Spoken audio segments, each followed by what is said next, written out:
Thank you for watching News Echoes. My name is Shegun Johnson, and we're bringing you the latest of all the issues going on in Nigeria today and a bit of analysis so that you can have an informed opinion. I'm so glad you're watching, but I'm not the only one in the studio. We have in Nigeria, Lagos, Nigeria, the commercial capital of that great country, Bidi Nana. Bidi, you're welcome to the program. Good morning, Dr. Shegun. Thanks for having me once again. Everyone in the studio, good morning. Our viewers all over the world, we say welcome and let's do it again like always.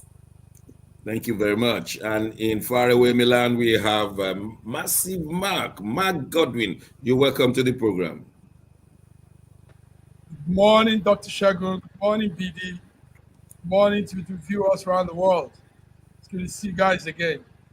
Well, around the world, they've been hearing how the son of the president-elect has acquired a building in London, almost 10 million pounds, I'm told, and $11 million. Some said he paid $10.8 million cash down to property used to belong to Aluko, Kolade Aluko, a property that has been prepared to be taken over by the Nigerian government because it's as a result of illegal oil transaction. And the government of Nigeria is looking for Aluko and others. On this occasion, I'm not clear who received this money, this $10.8 million, and who sold it, who received it. And we don't, many questions are to be answered. But I want to, first of all, ask for immediate reactions of my colleagues, and then we go into the nitty-gritty. Who owns Aranda? Mark, what do you know of this story? Yes, Shegun, thank you very much. Reports came out yesterday morning, early morning yesterday, from an international news network called Bloomberg. We all know Bloomberg to be very, very precise in what they do, the news. So the report revealed that a firm belonging to the president-elect, Bola Ahmed Tinubu's son, bought an 11 million, 10 something million pounds in the United Kingdom, a mansion in somewhere there, a choice area, and this purchase was done on 2017. And this was at a time when the President Muhammad Buhari government sought to confiscate, as part of a probe into one of the biggest corruption scandal in Nigerian history. But Tinubu personally and his son personally acquired that UK property. And at a point in time, listen to this also, Buhari visited Tinubu at that same mansion in August 2021, 4 years after the purchase. So there are documents out there obtained by media organizations that shows the first time that Tinubu's 37-year-old son, Oluwaseyi, the first time he made the payment, an offshore company that paid £9 million for him to a Dutch bank in North London. So it was revealed that that property, like you said earlier, was initially owned by one caller, you call him a cleanup guy for Alison Madueke, the former Minister of Petroleum. So that caller Aluko bought that property, and it was obvious that he bought it out of embezzled fund, federal government embezzled fund. So the talk now, the dialogue now is, why did Bola Ahmed Tinubu's son buy a property that was confiscated as a result of fraud? And why did he buy that property? And how did he pay for that property once the payment? It wasn't on mortgage. It wasn't paid on several times, but once he paid for that property. So a lot of things are going on, Dr. Shegun. Oh, Let all me right, not say thank you very much. much. Let's hear how Nigerians are taking it. We were just told a few days ago that 33% of Nigerians are unemployed. That is, they have zero income. 33% of 200 million, simple mathematics is 66 million. Wake up to no job, no money. And here we have the son of the president-elect acquiring property in London for almost $11 million. And Bidi, how has Nigeria been receiving this news? Thank you, Dr. Shegu. Well, you understand that the situation in Nigeria now is what you will always get from Nigeria now is kind of a misreaction, because some people have decided to settle for what is on ground. And what is that on ground is that Bola Ahmed Tinubu is going to be the incoming president of Nigeria. So it makes things in Nigeria a kind of divided. So people are not, let me be frank with you, let me be direct from you. People are not actually surprised with the news. I hear people saying that it's normal with Tinubu family. Do you understand? It's normal with Tinubu family. But what people don't understand, the way the news is coming, is that this purchase, this business, this deal happened since 2017. And the father has been in that house, and the president of Nigeria has been in that house. And this is a property that's been in dispute by Nigerian government and Aluko. So coming up to tell us this, we don't even understand what they want to achieve, because they won't tell us that when Buhari and his entourage visited Tinubu in that house, that they didn't know that this is the same house that has been in dispute coming from oil proceed. You understand? Now they're coming up to tell us. Now, a lot of Nigerians are saying that that house was actually bought by his father, Tinubu, on his name. Some people still saying no, it was Seyi that bought it. So there's a kind of, I don't know what is happening in Nigeria. Nigerians, first, they are not surprised. The kind of words they were using is not the kind of words that I use I on the agree internet. with that one. They can't be surprised when many people are thieves, thieving from the government. So it won't Exactly. surprise So, anybody there. so they say it's normal with Tinubu family, the kind Okay, of things we're let's saying now. let's ask our brother in Toronto. Let me formally welcome him, Sir George. Good morning and Yes, welcome to the program. thank you so much. Thank you. I think my Yeah. thing is a little frozen, but I guess No, it's we're all right. hearing you. We're okay. Okay, We beautiful, just want to hear beautiful. your voice, and that's okay in the Well, meantime. thank you for having So, me. And how I do you see, copy this story of Seyi Tinubu? Is gathering momentum because it may be what usher in Tinubu to the presidency. The story of scandal. Will it start with even a scandal?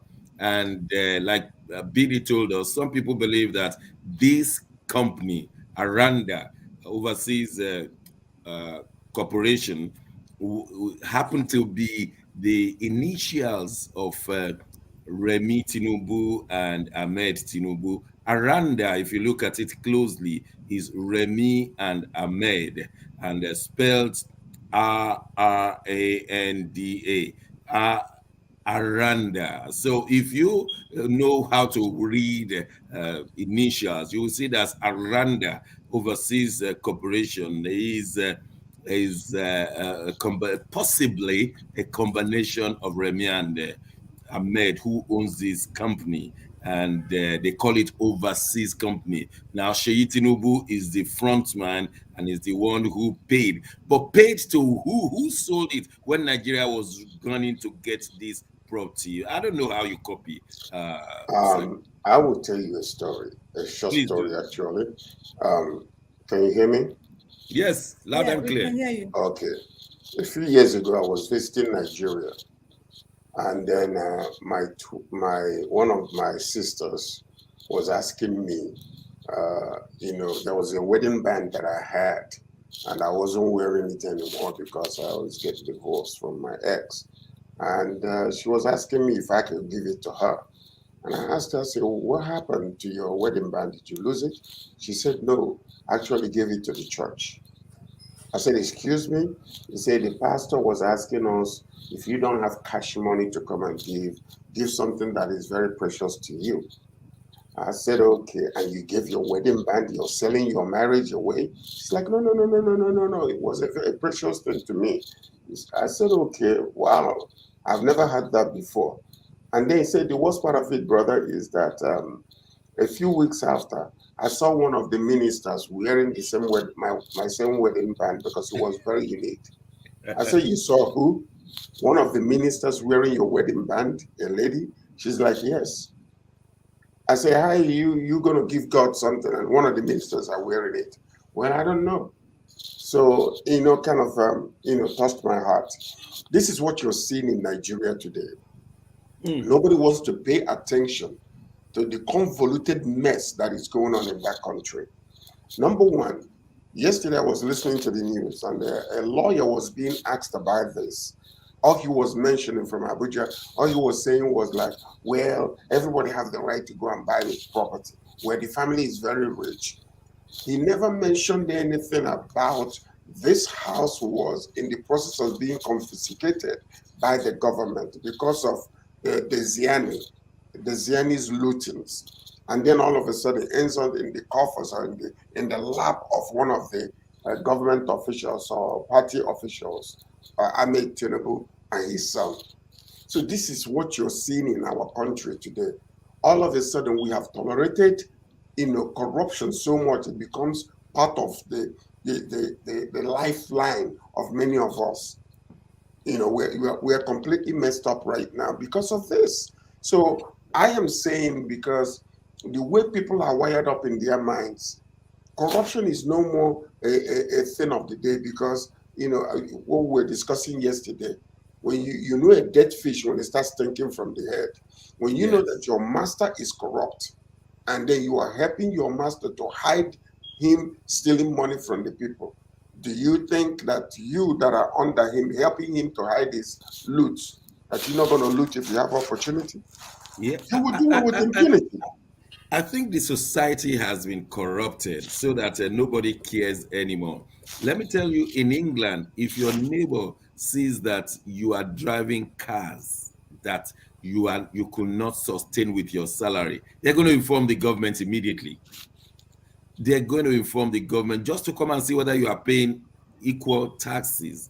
So this one, they should just ask whether this guy is paying such a tax. But a quick look at Seyi Tinubu from Google says his net worth is $1.5 million. $1.5 million. That's his net worth according to Google. So which work did he do to take money to a shell company? For those viewers who don't know the meaning of shell company, a shell company is a company that is floated in an offshore area where the company is not actually doing any work, but it's a shell. It's just an ordinary shell that people use to make illegal money and use it to pay so that nobody knows who has paid. Unfortunately, on this occasion, Bloomberg has come to say that Seyi Tinubu owns this shell company. It is a disgrace for anyone, and now in England, illegal to pay for money, to pay for property with money from shell companies. That law was passed last year. So they want to know on earth, open the veil from the face of anyone hiding with a shell company. Shell means a fake company that is not doing any work. But I don't know. I'll just Yes. allow, since BD said nobody is taking this case in Nigeria. Mark, so this matter is just going like It's that. no, no, no. It's not going like that, Dr. Shagun. Mm. Bloomberg said they called Tinubu spokespeople and his son, but none of them responded to emails, to phone calls, to text messages. And you see, this is where we want to emphasize. Like you said earlier, Dr. Shagun, people are buying houses. I mean, you can walk and buy your house, you can buy a home, buy whatever property you want to. But why we're concerned about this is because of two things. Number one is that property was gotten with our money, shared prosperity of Nigerians. Number one, and somebody fraudulently took it to buy that property. So that property has been confiscated.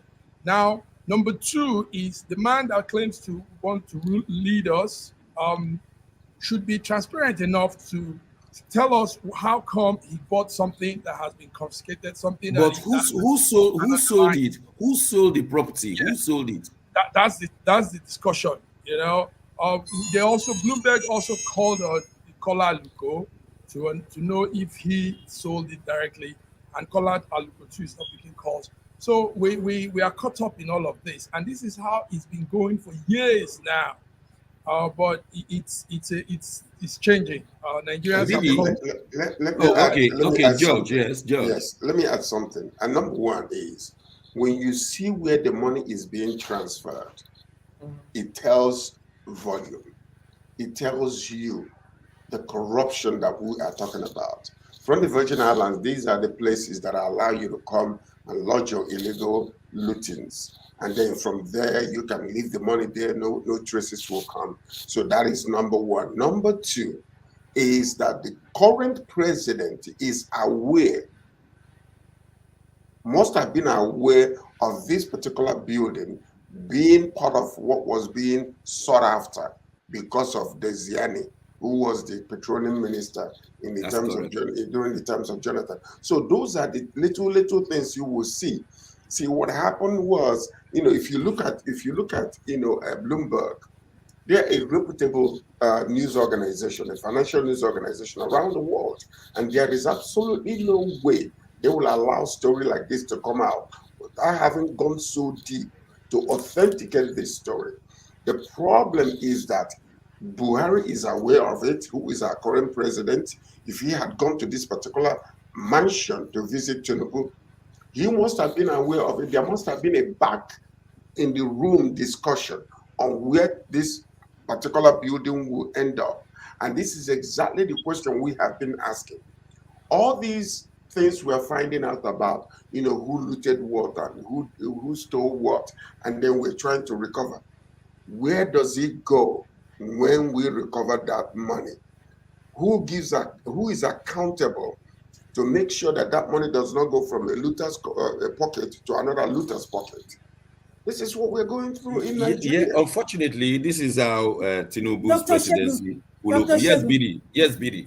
you're asking who sold the house. Yes. See, you see, what happened in this is a normal thing in Nigeria.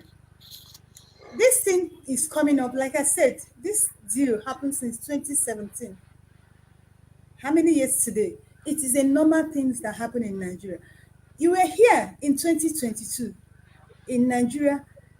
The Nigerian government confiscated a car bought for 24 million naira, and they sold it for 400,000. Do you understand? And then houses is a common thing. This news is coming up from London, not from Nigeria. As of this property and the confiscating it by the federal government, the deal has been done and sealed. Nigerian government, they are aware of it. Buhari government, they are aware of it. And they know who they sold it to, and they know who sold it. So we are talking about this is because London is involved. They are the people who brought it. So everything Nigerian government is coming to tell you now is just fallacy. They know everything that happened and transpired about this house, how it So, was sold, I and mean, who sold and who bought it.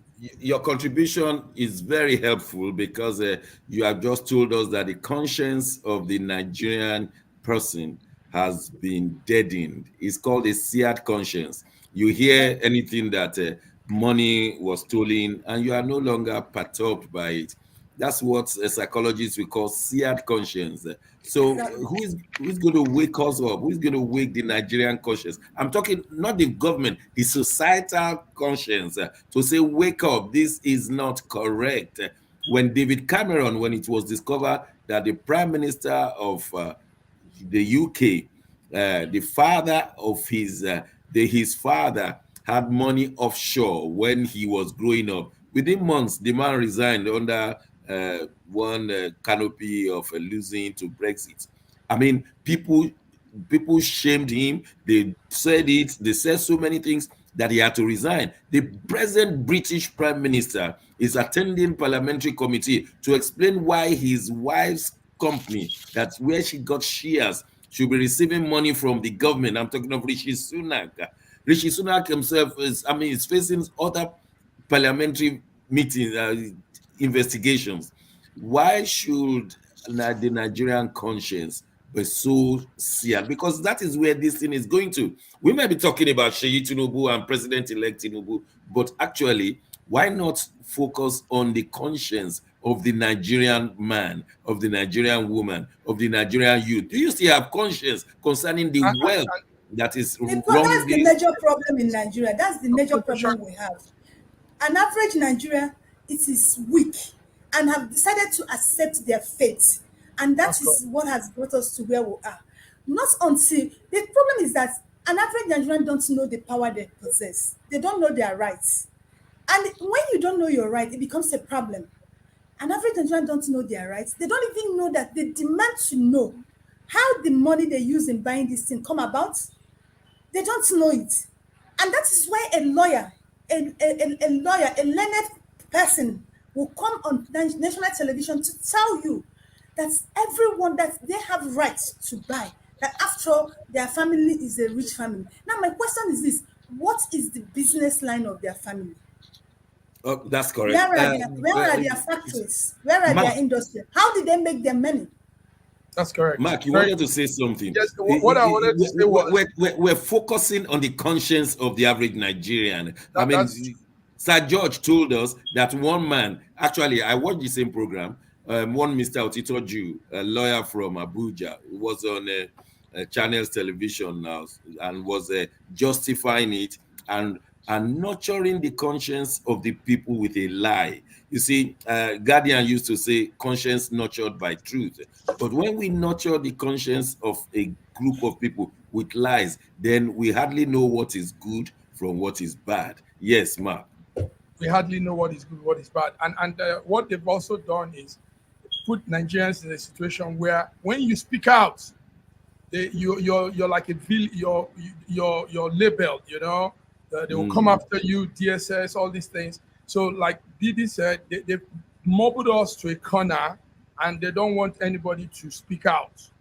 When you say anything against this whole structure they've laid down for themselves, you're like an enemy of the state. They will come after you, they will hold you up, they will block you, and it's not that's not what life is about. I mean, like we say all the time, we have just one life to live. So why do we live a life of suppression? Some people are just suppressed from birth till they die. They never had freedom. They never understood what it was to live and really express themselves and be in a free land. Okay. Okay. Nigeria is not a free land. Sir George, you have the last word on this. We have to move on. What's your last say on this one? Well, my last say is this. You catch a thief and you tell the thief to go and investigate himself about the looting and the stealing that he made. What do you expect the result to be? Wow. That's number one. Number two, you saw what happened during the election. We're going back to the election again because a man walked up to us to teach us and to instruct us and to enlighten us about the constitutional right of the regular citizens of Nigeria.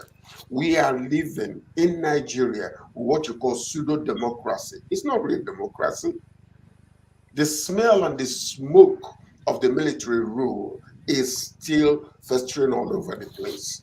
So it is time for Nigerians to wake up and say, thus far, no further. Until we do so, we will continue to live in a deplorable state. The 3%ers will continue to take our money and play with it the way they want. And that is all.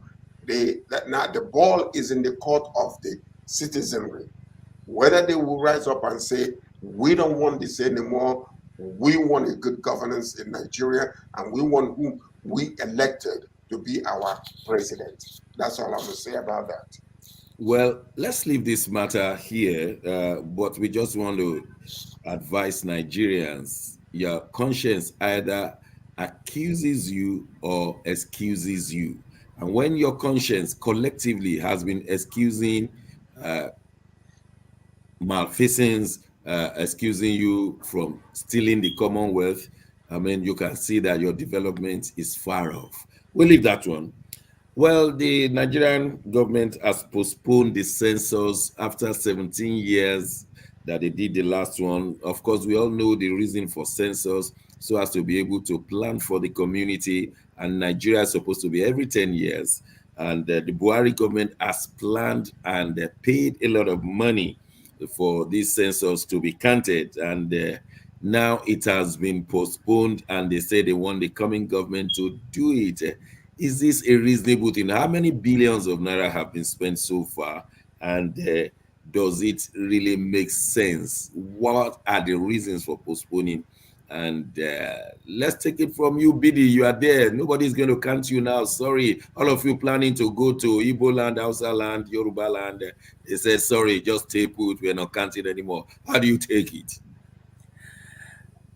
Dr. Shegu, it was a nice one postponing that census.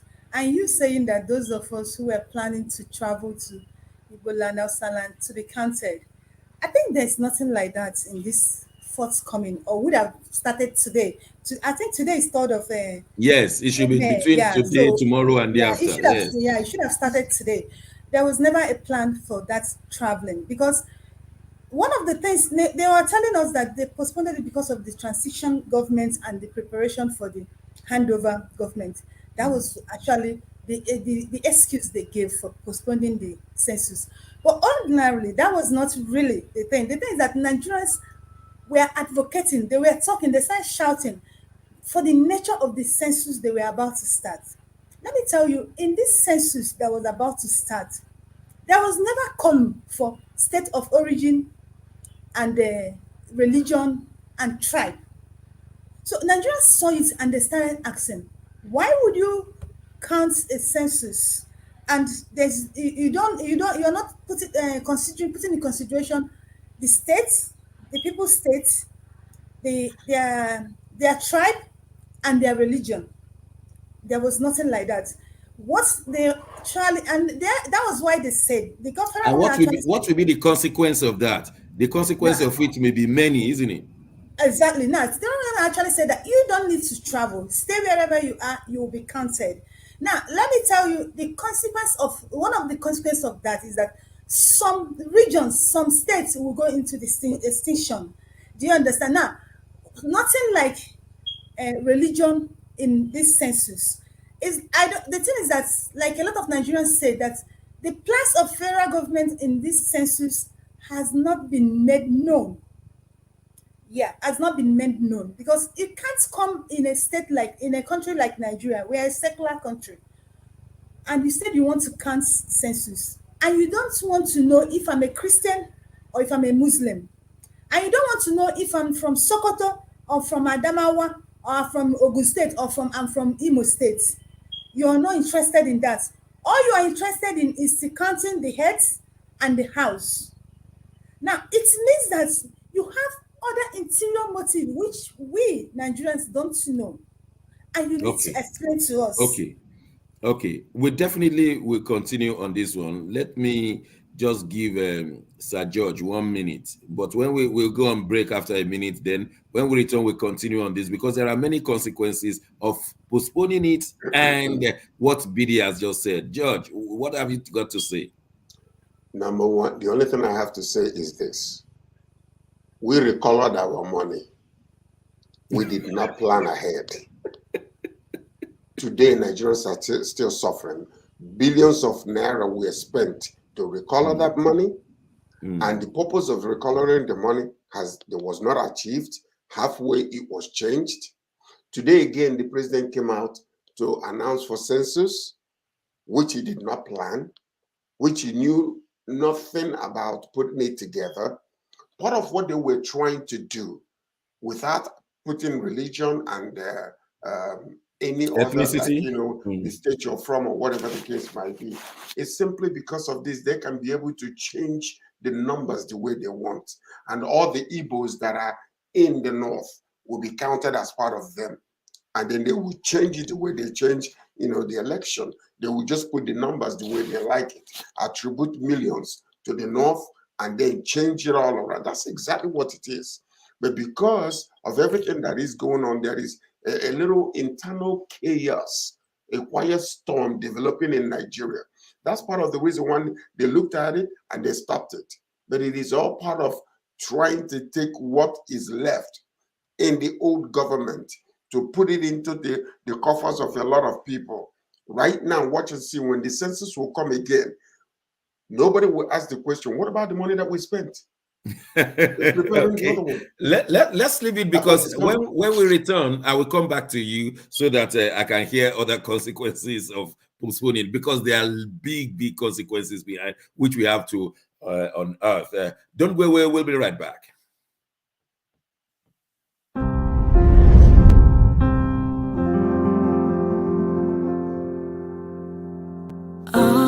Arise, oh, compatriots, Nigeria's call, obey, to serve our fatherland with love and strength and faith. The labor of our heroes past shall never be in vain. To serve with heart and might, one nation bound in freedom, peace and unity. This country has some of the most extraordinary culinary diversity in the world. I'm talking about Nigeria. This first dish is amala abula, made popular by the Yoruba people in southwest Nigeria. It starts with amala made from dried yam and then is covered in a variety of soups. Next we have ofe and sala, a white soup that is synonymous with the Igbo people of southeastern Nigeria. It goes best with fufu, or akbo as the Igbos call it. Next we have suya, the most well-known food of the Hausa and Fulani people of northern Nigeria. Meat is covered in a peanut-based powder called yaji and cooked over an open fire. This is banga and starch, a classic of the Urhobo people of Delta State. Lastly, we have onunu, a plantain-based swallow of the Izon people in South Nigeria. We are eating it with fisherman's soup, popular throughout this whole region. And of course, we don't forget the jollof rice. This is popular everywhere in Nigeria. I think what makes Nigeria so great is the diversity of all the different people coming together. These beautiful ethnic groups living side by side, sharing culture and cuisine, is what makes Nigeria such an amazing country to visit. Nigerians should be so proud of that cultural heritage, as there is so much more that unites than divides them.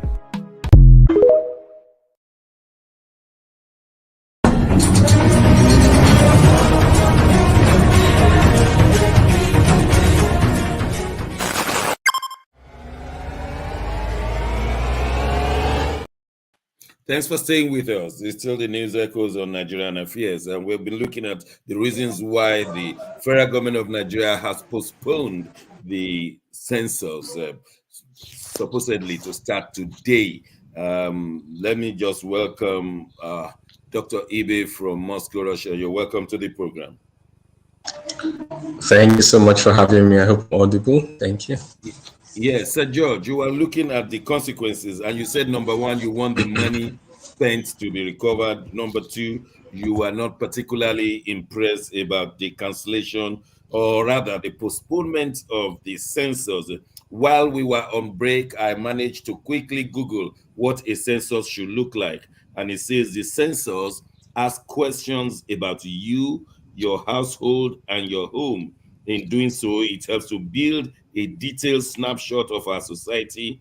Information from the census helps the government and local authorities to plan and fund local services such as education, doctors, surgeries, roads, and the like. Another information says that the official process of counting the number of people in a country, city or town, and collecting information about them is not just the counting, but collecting information about them so that we can be certain of who stays where, and that should include whether you are in European pattern? Are you part of the minority or the majority or something else? Sir George, in 1 minute, what else do you want to add? Well, you see, the election has the census has been postponed 3 times already. This is the 3rd time it's being postponed. But a lot of people are fighting. Let's continue with it, and others are saying let's postpone it and get ready. I don't think we are not ready right now with everything that is going on.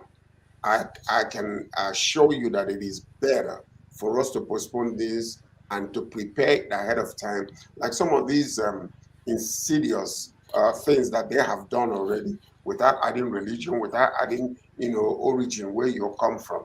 It leaves room for them to manipulate the census, because in the past we've heard about the northerners counting cows as also humans. I guess maybe that's important to them. But the fact of the matter is, without you, stating all the things that are needed in the census, they can manipulate it the way they want. And that is the reason why they will continue. Because sometimes you have a large land mass, but you don't have the population to fill it. Then because of the land mass, you will give it a bigger portion of number of people living there. But that could not represent the true nature of the census. So that's what we're seeing actually. Right? Thank you. Marky Milan, your opinion on this? Yes, Dr. Shagar. We are from a country that is not really transparent in all our dealings. We just mobile up things. Yes, the census has been cancelled. Now listen to this. Some of the informations we gathered from with all of that. It says 450,000 digital gadgets were purchased for this census, and were also distributed to all the local governments in Nigeria. And guess what again? About 60,000 facilitators, they call them, young men and women that will be doing the counting, were trained. They were trained with the 400 and something thousand gadgets, and a lot of fund was put into all of this. Now, all of a sudden, it's been cancelled.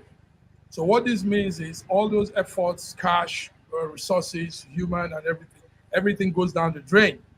So, and that's because we do things in a very, very interesting way. The man in charge is one Mr. Jalingo.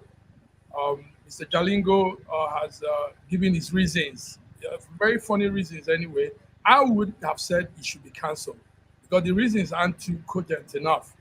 He said due to the government transition program that's about to happen, and he said the mood of Nigerians in the post-election mood of Nigerians in the country. Now, those are not cogent enough. Those are no reasons. But this is it. It's been cancelled. 450,000 the digital gadget that was bought has gone down the drain. All the resources people train, everything has gone down, and probably we have to start all over again. Now that money, no account for it. This gives room for that money to also go. No account for it. So this is it, Dr. Shagun. This is. Thank you. Let me ask our man in Moscow. Maybe the government is right to postpone it till the next government comes in. Will it not be more political? Yes, because people have been saying, and I'm just quoting them, that Tinubu got most of his votes from the north, Jigawa and all of that. Go and look, and they are right. Statistically, from those things, they are right. And so if Tinubu government should now count the people, of course, they will remember them that those votes came, the votes that made him. The northerners have subtracted all the western votes, southwestern votes from Tinubu's votes, and they said he will still be the president. So now that he's going to count the Nigerians, now don't you think it will be a time to compensate them, knowing fully well that it may lead to creation of local governments, it may lead to creation of states and infrastructure? Yes, Dr. Ibe, what do you say? I would say that the census, there's no need to rush the census. There's actually no need. For one, it's better that a proper, I understand there's waste and I'm not subscribing that it should have been postponed. That's not what I'm saying. But what I'm saying at the same time, it shouldn't be rushed. If there were cogent reasons to postpone it, I don't have insider information on that, then maybe it should be. But it's clear, as Mark has pointed out, there's some wastage. It should have been done. The same thing with the CBN good idea policy of notes, printing new notes, and it turned out that execution-wise it was a disaster, right? Sometimes you could have good plan, but we've seen a lot of waste showing that the execution. But Dr. Ebe, we have also 17 years to prepare for this moon. It should have started today. 17 years ago was the last one. exactly. It's execution problem. Doing things at the last minute and not doing it properly. I've put that out. But at the same time, if you are not ready, fully ready at the time of execution, should you say let's go ahead even though I'm not fully ready? And then also concerning the political aspect, just as we've seen the election, the election didn't go as promised. Now, irrespective of whoever really won the election, but it didn't go as promised because there was no immediate upload of the result. Now we can argue here and say maybe the results are not real, but the point is that if we extrapolate that on the census, then nothing is stopping the powers that be to give us any figure. Whether nothing stops the power that be to not immediately upload or transmit results, or to give us the figure that best suits them. So why the rush? It doesn't matter it doesn't always matter the process. It matters who counts the votes. If the person counting the vote is not reliable, then the whole discussion about when and why it's absolutely irrelevant.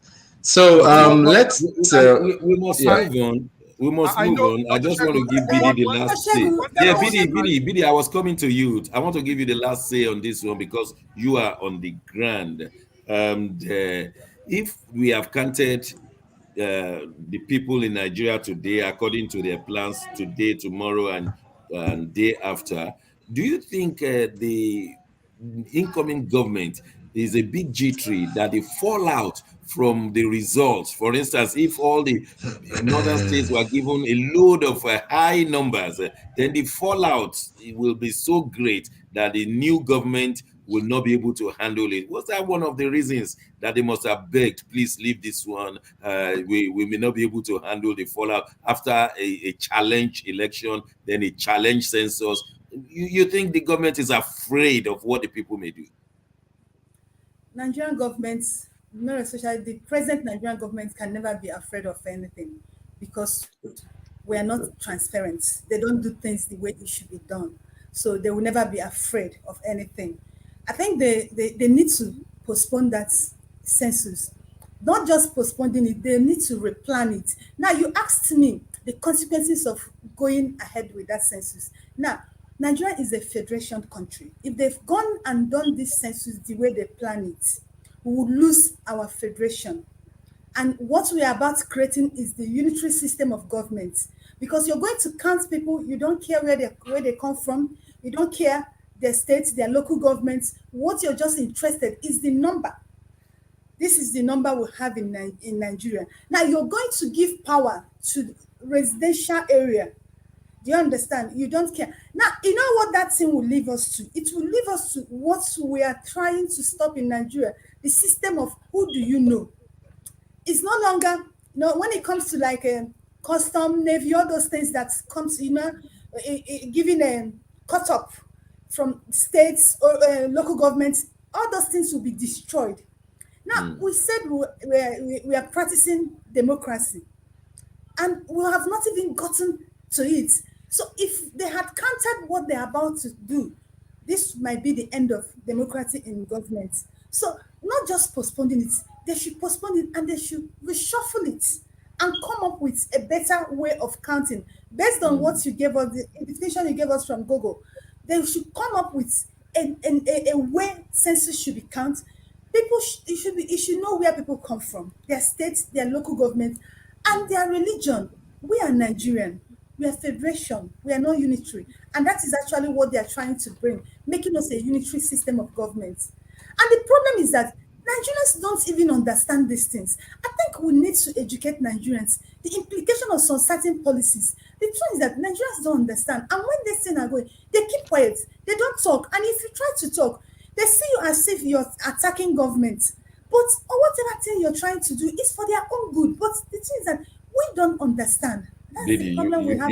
you are so right. In a country where 93 million people registered, where 87 million people collected their PVC, but only 22 million voted.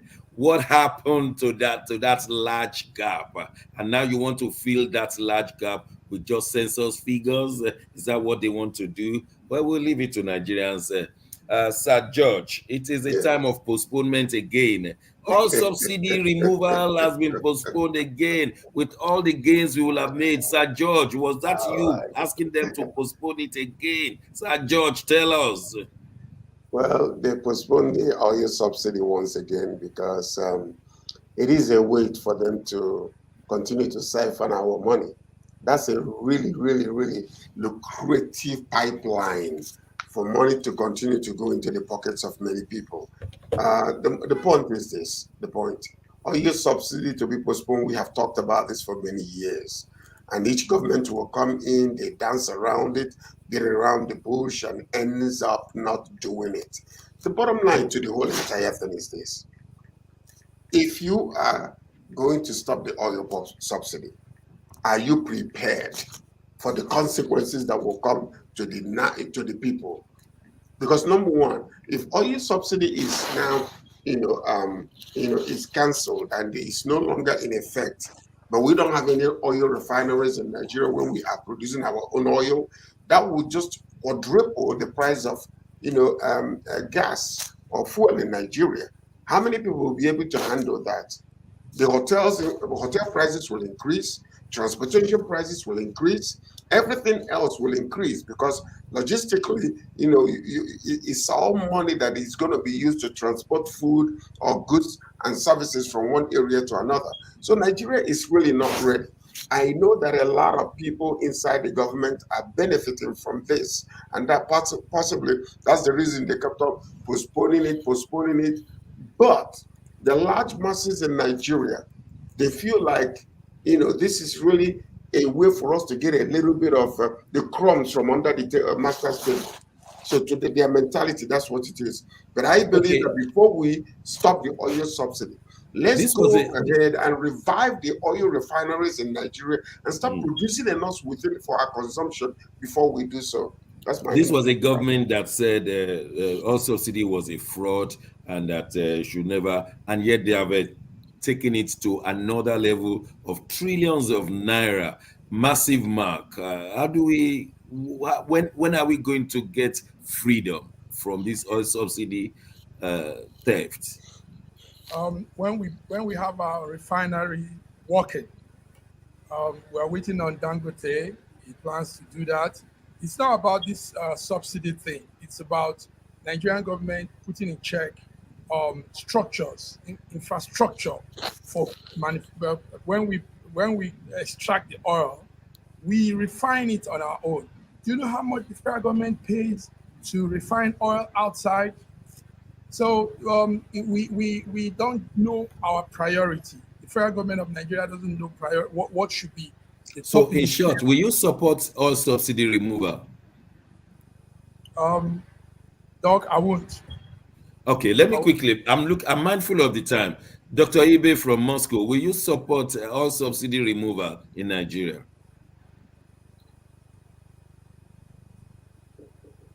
Dr. Ibe. Of course, I support it. I support the removal. It's about consequences thereof. Yes, it's about having a plan, a timeline. You can't wait. You can't wait everlasting for the fuel subsidy to continue. By the way, every single day that goes is a lost day in terms of recovering our natural resources, and they are non-renewable. By the way, non-renewable resources, and you should understand that already 90% of our oil is stolen. and then the oil, the remaining 5 to 10% that we really account for, they will still buy advanced products on top of it. So there's a lot of difference in value, and we lose a lot of money. And then lastly, but not the least, the cancellation of first subsidy. Any change that occurs in the market or in the country, the poor people are going to be the ones to pay for it. It doesn't matter how you reshuffle it. Yeah, the poor are going to pay for it. They are going to, the manufacturer will transmit cost to the end customer. The federal government will transmit the cost to the end. So when you vote for something, you have to be very careful. But what I propose is a smart plan where there is a planned phase out of the first subsidy as well as production. I don't know why Dangote is the only one doing this or seemingly doing this. Like I see why the federal government cannot really come in and there's enough money for it, but there's no will. I was thinking exactly like that. We have no will, many illegal, and it's simple. It's simple. If I'm gaining from the fuel subsidy, why will I, be so enthusiastic or motivated to cancel it? I can just say, oh yeah, let us cancel it, but then I do nothing, no action whatsoever to cancel it or to even help. They say, or even I might even pretend that, oh yeah, I cancel it, and then I don't do nothing, so I allow the prices to increase so that the people beg for it back. The people beg, oh no, they hold placards and say, we want our first subsidy back. Of course, that's another way to do it. You just cancel it today and let it. Right now. Exactly. Let me go to Bidi in Nigeria. Bidi, you are the one going to suffer it directly. Will you support all subsidy removal, or will you ask for some other alternatives that will alleviate the problems of subsidy removal? Dr. Shegu, any right-thinking Nigeria who is in Nigeria will tell you, I don't support oil removal with reasons. But if you're truthful to yourself, you know that subsidy removal needs to be removed. But you know why they keep postponing removal of this subsidy? It's because our governments are not ready to remove it. Now, you don't just come and speak grammar in the front of national television, or you go and write articles in our print media saying you want to remove subsidy. There are measures you need to put on ground. Nigerian governments are not ready. And what are those measures? You need to get our refineries working. Now, Nigeria is an oil producing country. You cannot remove subsidy. Nigerians are presently buying fuel for 200 naira. You cannot remove subsidy in a country that owns oil. And now, all of a sudden, you expect Nigerians to start buying oil for 1,000 naira. The first step in removing subsidy is to make sure that our refinery works. Now, Nigerian government, Dangote, it took him barely 5 years to put up one of the biggest refinery in Nigeria. It's coming up now. It's already up. What does it take from Nigerian government to say, oh, we need our refinery to start working? They don't want it to work because you know why? Majority of them are benefiting from it. So this thing they are saying they want to remove, they don't want to remove. Now, let me tell you something. Buhari came in and promised Nigerians he's going to remove subsidy. Now, he came and now has been postponing and saying this can't. That is failure in the place of our leaders. As a leader who has been the former president of this country, should be able to understand this country. But because he does not understand it, that is why they will come and lie to us, and we'll buy their lies, and they cannot do anything. He should be able to understand that just standing up and removing the subsidy in Nigerian market is not easy. To remove it, there are measures you need to put in place. And because they've not put these measures in place, my dear, no one is removing subsidy. They will hand it over to Tinubu, and Tinubu will keep saying, we will. They will remove and they will return. And the trillions and trillions of naira. And we are sorry. Yeah, let me add something very quickly. What I want to propose as a middle ground, which I think will work, is not subsidy removal, but subsidy transfer. Let us transfer that subsidy to refineries. Let us transfer that subsidy to advanced fuel products. That means the end product that comes to the car. Let us subsidize filling stations. Let us subsidize refineries. In this case, you encourage the corruption machine to not only export or import oil, but also to produce oil. They will not invest heavily because you're subsidizing that with the economy. So, but at the same time, you get a lot of refineries working. For example, you put a timeline, a 5 years, a 5 to 7 years government guaranteed subsidy for refineries, and then you just allow the corruption machine to do the rest. Dr. Ibe, I have a special question for you. The reappointment of Mrs. Abike Dabiri-Erewa as the DG NIDCOM, was it a welcome one by the NIDO people?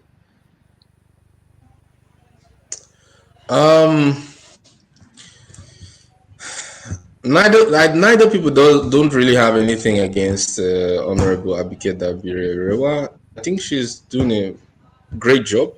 I personally, but the only criticism which we in diaspora have is that she's an arm of the Ministry of Foreign Affairs and too close to the government. Sometimes we need a little bit of independent voice that pushes our cause, that can tell the government, hey, this is not in the interest of the diaspora. For example, the diaspora voting bill, which was, I think everyone will agree was nonsensical that it was cancelled.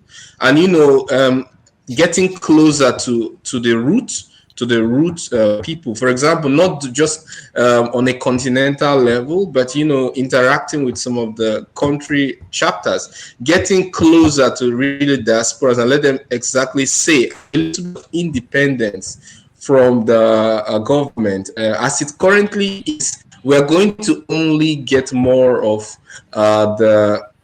the foreign policy of the government rather than a voice of diasporans that are fighting for the right of diaspora. So apart from that, I have absolutely no criticism. I think she's doing a great job. She's actually communicative and and making efforts to communicate her policies and hosting events. Your view is very important because you are the chairman of NIDO in Russia sphere of influence. How about you, Mark? I know you are massively involved in these too. Yes, thank you, Dr. Shaga. Yes, Abike Dabiri was reappointed yesterday. A letter was sent to the Senate requesting to confirm her. She's doing a great job.